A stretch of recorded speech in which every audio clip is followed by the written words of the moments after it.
Welcome to the second part of this tutorial on how to make a Kriegspiel map using QGIS. In this part we will try to digitalize the features of our map. So we will go here and hide a new shapefile layer. Shapefile layers are not pixels but are stored shapes in your computer. There are three types of layers, either points, which is useful to mark down villages, or hill names, for example. There's also line layers, which are connected points, useful for roads or rivers. And finally polygons, which are linked lines that are filled in between, useful to mark down forests. For this example, we will draw the railroad track of our map. We will get into the line string, choose a file name, it will be railroad, and press OK. We will then switch into edit mode of that layer. As you can see, I have railroad selected, and from here we will add a new line feature. It's quite easy. You place down points along the feature you want to represent. Once you are done, you right click and you will assign it an ID, in that case 1 for example. I will change the color of that line for it to be easier to see. Here we go. Here's our railroad. Maybe you made a mistake. You can click here into the vertex tool and move around the points that you placed down. You can also get towards the end of the line, click on that small red cross and add new points further down. You can also click on that to move around and press delete if you want to remove it. In between 2 points, maybe you want to add another one, you can click on that point and move it around to add more segments to your line. It's pretty easy. If you are not satisfied with the feature you created, you can get here, select features, select it and delete it. As you can see, the railroad is curved, so maybe you want to make a curved line instead. For that we will be using the Bezier tool that we've added as a plugin. It works pretty much the same. Instead, when placing down your point, for example that one, you can hold your left mouse button and move around to turn that line into a curve. As you can see, it's much better looking. But for the last one we placed down, we want it to be straight and not be a curve. So for that, I can simply select that point, here we go, and move around that small dot here. I actually give the direction of the next curve, so if it's going in a straight line, I will simply put it in the direction of the next point. And it might not be the most clear tool to use at first, but it's much easier than you think and you will get a rough idea of how it works actually. As you can see, you can place multiple types of curves, pretty much anything you like. We will also create another layer.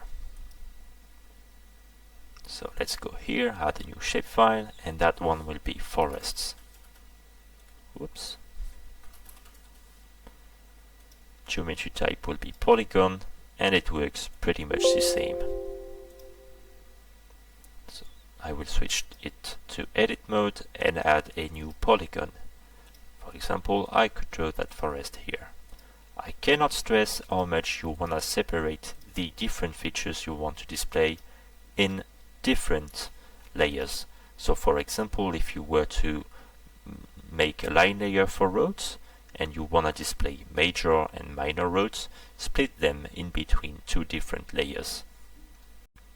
There's one thing I wanted to add when using the Bezier tool, is that after you made your curve, you can press left Alt button to give the direction of the next curve.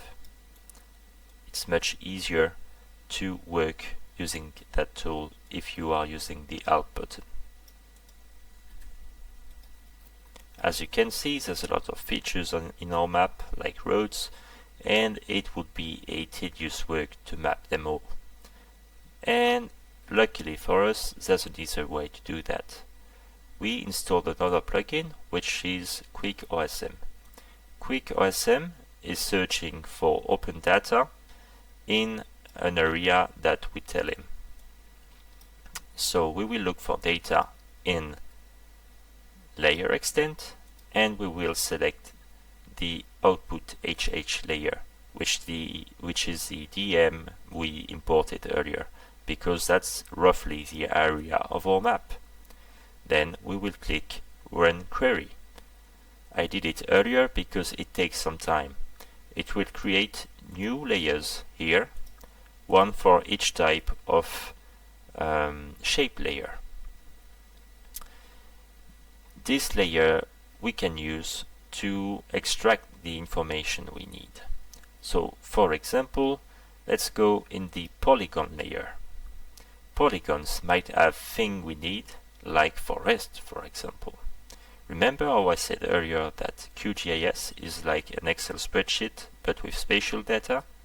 You can right click on a layer and open its attribute table. You can see that we imported more than 8,000 polygons in that small area. Most of them won't be of any use for us. For every polygon, there's an ID and there's a few values associated in that column. Let's look for something interesting. If we go towards the end, I can see that there's a column called land use. I can sort it out and look for forest, for example. Here we go, there's a few forests that were imported. I will select that feature, scroll down all the way to forest, to the last forest, press Shift and click here. Now I have all forests in my layer selected. As you can see, they were highlighted in the bright yellow. I want to copy them, so I will press Ctrl plus C to copy them and click into Layer.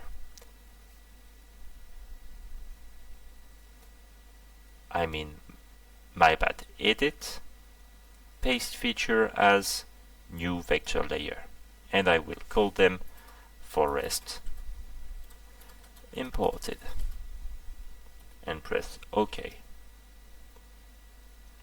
Now, as you can see, of all those layers, I have all the forests already mapped. It will be much easier for me to work that way. There's also some more interesting data that you can get from these imported layers. For example, lines might have roads in them. So explore and try to do your best. It's quite an advanced feature, and you obviously don't need it to make a map. One thing we will do next is use our DEM. As I said earlier, each of those pixels has an elevation data stored in it. We will extract contour lines. I will go to Raster, Extraction, Contour. I will have to select my input layer, which will be output HH. Interval is the interval in between each of those lines expressed in meters. It will be set to 10 meters for that example, and I will click Run. It created a new layer. That layer is called Contours. As you can see, it's still a bit rough on the edges, so maybe I want to smooth it out a bit. I will use another plugin which we installed, which is the Generalizer plugin. Input layer will be Contour, and we will use the boils forward looking algorithm. You can change the setting to make it more rough or more smoothed out. Press OK. I created a new layer. It's, as you can see, much better. But I also have all those small elevations that I want to get rid of. I will use that plugin once again and use remove small objects. I will set it to 1%. It will remove 1% of the smallest objects. Press OK and close it. Here, much better, as you can see. I can simply delete the previous layers because I won't need them. You can also see that on the layers we imported, the data we imported, as well as on the contour layer, there's a small chip symbol. That means that it is a temporary layer, and if you close the project you won't be able to import it again. So you have to save it. Right click and click on Make Permanent. Choose a name, so it will be Contour, and you can also choose the layer name and press OK. Now if you save your project, this will be remaining. You might want to do that for those layers as well. I hope that you have all the necessary information to start working on your map and place down the various roads, the woods or cities that might be on your map. And I'll see you later for the last part of this tutorial.